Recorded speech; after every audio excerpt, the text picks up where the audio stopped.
आं वन्दे देव उमापतिं सुरगुरुं वन्दे जगत्कारणं वन्दे पन्नगभूषणं मृगधरं वन्दे पशूनां पतिं वन्दे सूर्यशशाङ्कवर्णनयनं वन्दे मुकुन्दप्रियं वन्दे भक्तजनाश्रयं च वरदां वन्दे शिवं शङ्करम् शंकरं शंकराचार्य केशवं बादरायण सूत्रभाष्यकृतो वन्दे भगवन्तो पुनः पुनः असीधार्ता नैव क्वचिदपि सादे वासुरनरे निवर्तन्ते नित्यं जगति जयिनो यशभिशिखा सपत्सानि सत्वम्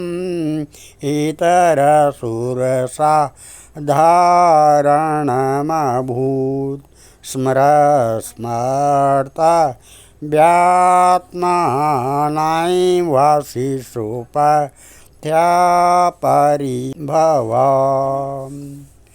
शंकर भगवान के चरण कमलों में नतमस्तक होकर के हम ये शिव महापुराण के शतरुद्र संहिता का 10वां अध्याय शुरू करने जा रहे हैं, जिसमें पहले आपने कथा में सुना है कि किस प्रकार से इंद्र वीरभद्र के साथ युद्ध करने के लिए आता है। आज 10वां अध्याय है, यज्ञशाला में वीरभद्र तथा इंद्र में युद्ध होना। श्री ब्रह्मा जी बोले, है नारद, यज्ञशाला में अब वेद मंत्रों की ध्वनि के बजाय शंख दुंदुभी मृदंग इत्यादि का शब्द गूंजने लगा। दोनों पक्ष अपनी वीरता दिखाने लगे। उसी समय भृगु ने शिवगणों पर उच्चाटन महामंत्र का प्रयोग किया और वीरभद्र शक्ति से रहित हो गए और इंद्र की सेना ने उनको व्याकुल कर दिया। हजारों गण मारे गए, वह हजारों भाग खड़े हुए। नारद जी, इसका कारण भगवान शंकर जी का मंत्र शक्ति ब्राह्मणों को मौत देना था, लेकिन वीरभद्र अपनी सेना को नष्ट होते तथा भागते देखकर क्रोध में भर गए। उन्होंने त्रिशूल हाथ में लेकर देवताओं को गिराना आरंभ किया। उन्होंने थोड़ी सी देर में ही देव सेना के छक्के छुड़ा दिए। कितने ही देवता घायल हुए, शेष भाग खड़े हो गए। केवल इंद्र ही रणभूमि में डटा रहा। उसने देवताओं के गुरु बृहस्पति से पूछा, गुरुदेव, आप देवताओं के रक्षक हैं, अतएव आप ही कोई ऐसा उपाय बताए जिससे कि हम लोगों को विजय प्राप्त हो। इंद्र की बात सुनकर श्री बृहस्पति बोले, है देवराज, यह जो वीरभद्र शिवगणों का सेनापति है, उसके पराक्रम के सामने कौन ठहर सकता है। इस बात को प्रत्येक शिव भक्त जानता है। इस समय यह तुम्हारी मूर्खता है जो तुम मुझसे अपनी विजय के संबंध में प्रश्न कर रहे हो। उसी समय वीरभद्र ने कहा, है सभी देवताओं, तुम सब के सब मूर्ख हो, जो श्री सदाशिव को यज्ञ का भाग मिले बिना ही अपना भाग लेने आए हो। मैं शंकर जी के आदेशानुसार तुम लोगों को यज्ञ भाग देने आया हूँ। तुम्हें ऐसा यज्ञ भाग दूंगा जिससे कि तुम सर्वदा के लिए तृप्त हो जाओगे। यह कहकर उग्र पराक्रमी वीरभद्र ने अपने तीक्ष्ण बाणों की वर्षा आरंभ कर दी, जिससे देवसेना में हाहाकार मच गया और वह सब के सब रणभूमि से भाग निकले। भागे हुए देवता भगवान श्री विष्णु के पास पहुँचे। उनसे सहायता की याचना की। ऋषियों और महर्षियों के कहने पर भगवान श्री विष्णु युद्ध के लिए तैयार हो गए और अस्त्र शस्त्र संभाल कर वीरभद्र के सामने आकर खड़े हो गए। उनके युद्ध के लिए तत्पर देखकर वीरभद्र ने कहा, रमापति, आप यहाँ किस लिए आए हो? आप अपने तेज एवं प्रकाश को क्यों नष्ट करना चाहते हैं? आप दक्ष की रक्षा के लिए क्यों चेष्टा कर रहे हैं? यह आपको शोभा नहीं देता है। यदि आप मेरी बात न मानेंगे तो मुझे आपको भी यज्ञ का उचित भाग देना पड़ेगा।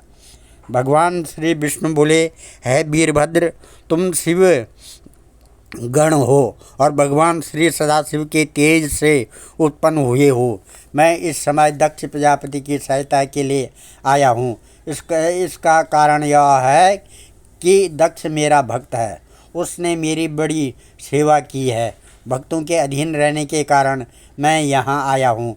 इसी प्रकार भगवान शिव जी महाराज की भी भक्तों की रक्षा करते हैं। अतएव तुम अपनी शक्ति का प्रयोग करो। भगवान विष्णु की बात सुनकर वीरभद्र बड़े जोर से हंसा और कहा, प्रभु, आप और भगवान शिव जी महाराज एक ही स्वरूप हैं। आप में और उनमें कोई भेद नहीं है।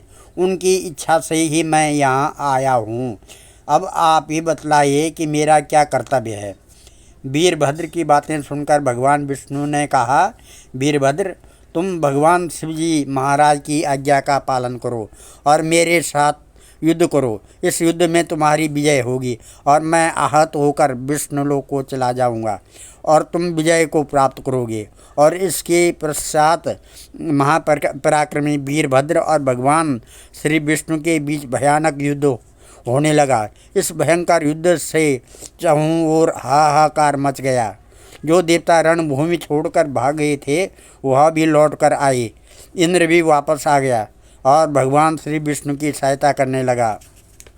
इसी शतरुद्र संहिता का 11वां अध्याय है। श्री विष्णु और वीरभद्र के साथ भयंकर युद्ध होना। ब्रह्मा बोले, है नारद, भगवान श्री विष्णु और वीरभद्र के बीच में भयंकर युद्ध हुआ। अनिल तथा मुनिभद्रा का मोर्चा लगा। यमराज और महाकाल भिड़ गए। गरुड़ के साथ रुंड, भृंगी, कुबेर और कुष्मांडपति इत्यादि सभी दिक्पालों के साथ शिवगणों का भयंकर युद्ध होने लगा। इंद्र ने नंदी पर वज्र चलाया और इंद्र पर नंदी ने त्रिशूल का प्रहार किया। त्रिशूल के प्रहार से इंद्र बेहोश हो गए मगर शीघ्र ही उठकर लड़ने लगे। अनिल ने मुनि भद्र पर शक्ति से आघात किया और इंद्र की शक्ति से घायल हो गया, लेकिन तुरंत ही उठकर त्रिशूल का प्रहार किया। बड़ी देर तक यह भयानक युद्ध होता रहा मगर कोई किसी को पराजय न कर सका। यह दशा देखकर भैरव क्रोध में भरकर योगिनियों के साथ देवसेना में प्रविष्ट होकर उनका रक्त पीने लगा। उस समय उनका स्वरूप इतना भयंकर हो गया कि समस्त देवमंडल भयभीत हो गया और भागने लगा। देवताओं को भागते देखकर भैरव ने कहा, क्यों भागते हो? कुछ वीरता दिखलाओ। इस प्रकार क्षेत्रपाल ने भी देवसेना में घुसकर देवताओं को आघात पहुंचाया। इसके पश्चात महाकाली देवताओं का भक्षण करने लगी। क्षेत्रपाल और काल ने देवताओं की वह दुर्दशा की कि चारों ओर हाहाकार मच गया। देवताओं की दुर्दशा देखकर भगवान विष्णु भी क्रोध में भर गए। उन्होंने अपना सुदर्शन चक्र चलाया जिससे कि चारों दिशाएं प्रकाशमान हो गई, लेकिन क्षेत्रपाल ने उस चक्र को अपने मुख में ले लिया। तब श्री विष्णु जी ने उसके मुख पर अपनी गदा का प्रहार किया। तब महाकाली विष्णु जी के सामने आई और भगवान विष्णु जी ने उन पर बाणों की वर्षा की, मगर काली जी ने उनके समस्त बाणों को भक्षण कर लिया। इस पर भगवान श्री विष्णु ने क्रोध में भरकर नंदक नामक अस्त्र का प्रहार किया, मगर महाकाली ने उसे भी तोड़ दिया। तब भगवान विष्णु काली देवी जी से युद्ध बंद करके भैरव से युद्ध करने लगे। भैरव ने भी क्रोध में भरकर विष्णु के चक्र को काट डाला। विष्णु पर बड़े तीव्र बाणों की वर्षा करी, लेकिन मृत्यु के समान भयंकर बाणों को विष्णु जी ने अपने पास पहुंचने से पूर्व ही काट डालते और भैरव पर भीषण बाणों की वर्षा करते। भैरव ने भी उनके बाणों को काट डाला। दोनों में महाभयंकर युद्ध हुआ। भैरव ने क्रोध में भरकर खाली न जाने वाले त्रिशूल को तान लिया। यह देखकर वीरभद्र दौड़कर भैरव के पास आए और उन्हें त्रिशूल चलाने से रोककर कहा, यह क्या कर रहे हो? भगवान श्री सदाशिव जी महाराज की आज्ञा नहीं है, आप ऐसा न करें। इतना कहकर वीरभद्र स्वयं उनसे युद्ध करने लगा। भगवान श्री कृष्ण ने अपनी योग माया से अपने समान कितने ही विष्णुओं को उत्पन्न किया। यह सब विष्णु गरुड़ पर सवार अस्त्र शस्त्र धारण किए हुए शिवगणों पर चोट करने लगे। उसकी जबरदस्त मार से शिवगण व्याकुल हो गए। वीरभद्र ने भगवान शंकर का ध्यान करके त्रिशूल चलाया और थोड़ी सी देर में समस्त माया रूपी विष्णु जलकर राख हो गए। तब क्रोध में भरकर श्री विष्णु जी महाराज ने वीरभद्र के मस्तक पर गदा का प्रहार किया, मगर वीरभद्र ने अपने गदा से श्री विष्णु की गदा का वार रोककर अपने आप को बचा लिया और श्री विष्णु के वक्षस्थल में अपना त्रिशूल दे मारा, जिससे विष्णु मूर्छित होकर पृथ्वी पर गिर पड़े और चारों तरफ हाहाकार मच गया। लेकिन श्री विष्णु तुरंत उठ खड़े हुए और क्रोध में भरकर चक्र लेकर उसको मारने के लिए दौड़े। यह देखकर वीरभद्र ने सदाशिव का ध्यान किया और सदाशिव जी महाराज ने उससे कहा, डरो मत। वीरभद्र के अद्भुत तेज से चक्र श्री विष्णु जी के हाथ में ही रह गया और वह स्वयं वहीं रुके रह गए। उनका स्तंभन हो गया। यह देखकर यज्ञ मंत्रों ने उनका स्तंभन छुड़ाया। फिर विष्णु ने अपना सारंगी धनुष उठाकर उस पर अपना बाण चढ़ाया। वीरभद्र ने 3 बाण छोड़कर उसके 3 टुकड़े कर दिए। फिर श्री विष्णु ने परमोधन मंत्र के द्वारा अपनी रक्षा की। ब्रह्मा जी बोले, है नारद, उस समय मैंने श्री विष्णु के पास जाकर कहा, प्रभु, होनी मिट नहीं सकती। हमारा तथा आपका कोई भी उपाय दक्ष की रक्षा नहीं कर सकता है। हम इस युद्ध में विजय नहीं पा सकते हैं। यदि हार गए तो बदनामी होगी, यज्ञ नष्ट हो जाएगा, क्योंकि दधीचि का साप झूठा नहीं हो सकता है। अतः इस समय अवसर के अनुसार कार्य करना चाहिए।